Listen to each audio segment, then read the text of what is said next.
سعودی عرب کے خوبصورت شہر ابہا میں ایک لڑکی کی شادی تھی۔ مغرب کی نماز کے بعد اس کا میک اپ وغیرہ کیا گیا جیسا کہ دلہن کو سجایا جاتا ہے۔ دولہا والے لیٹ ہو گئے۔ اسی اثناء میں ان لڑکی نے عشاء کی آذان سنی۔ اس نے نیچے جانے سے پہلے عشاء کی نماز پڑھنا مناسب سمجھا۔ لڑکی نے اپنی ماں سے کہا کہ میں وضو کر کے نماز پڑھنے لگی ہوں۔ لڑکی کی ماں حیرت سے اسے دیکھتے ہوئے بولی، کیا تم پاگل ہو؟ مہمان تمہیں دیکھنے کے لیے انتظار کر رہے ہیں اور تمہارے میک اپ اور بناؤ سنگھار کا کیا ہوگا؟ یہ تو سارا پانی سے دھل جائے گا۔ میں تمہاری ماں ہوں اور تمہیں نماز نہ پڑھنے کا حکم دیتی ہوں۔ اور کہا کہ واللہ اگر تم نے ابھی وضو کیا تو میں تم سے ناراض ہو جاؤں گی۔ بیٹی نے کہا، اللہ کی قسم میں یہاں سے تب تک نہ جاؤں گی جب تک نماز ادا نہ کر لوں۔ میں کسی کو خوش کرنے کے لیے اپنے اللہ کی نافرمانی نہیں کر سکتی۔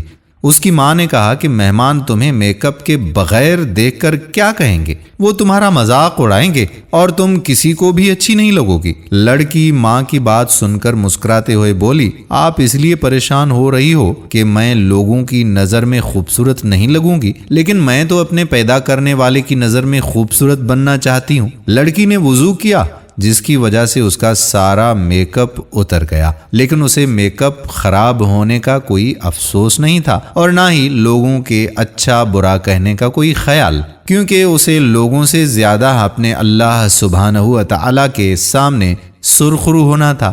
اس نے نماز شروع کی اور حالت سجدہ میں وہ لطف پایا جو بہت کم لوگوں کو نصیب ہوتا ہے۔ اسے تو پتہ بھی نہیں تھا کہ یہ اس کی زندگی کا آخری سجدہ ہوگا۔ جی ہاں، وہ لڑکی حالت سجدہ میں اپنے خالق حقیقی سے جا ملی۔ کیا خوبصورت اور عظیم اختتام تھا۔ وہ اللہ کو قریب کرنا چاہتی تھی۔ اللہ عز و جل نے اسے اس حالت سجدہ میں اپنے قریب کیا جہاں ہر مسلمان اللہ کے قریب ہوتا ہے۔ اگر آپ میں سے کوئی اس لڑکی کی جگہ ہوتا تو کیا کرتا؟ یقیناً نماز کو ہی چھوڑا جاتا، جبکہ زندگی کا ایک منٹ کا بھی بھروسہ نہیں ہے۔ اگر آپ اللہ کو راضی کرنا چاہتے ہیں تو سب سے پہلے فرما برداری اسی کی ہے۔ دنیا کے کاموں کا بھی انکار نہیں کیا جا سکتا، پر دنیاوی کاموں کے لیے اللہ کو جس نے پیدا کیا اور مارے گا اور پھر دوبارہ زندہ کرے گا، اسے بھول جانا سب سے بڑی بے وقوفی ہوگی۔ اللہ تعالی ہمیں عبادت کا شرف نصیب فرمائے اور سجدہ کرنے کی توفیق عطا فرمائے۔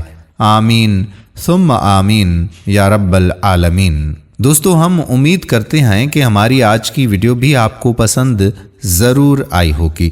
آنے والی ویڈیو تک اپنے میزبان قادر بخش کلہوڑوں کو اجازت دیجیے۔ اللہ حافظ۔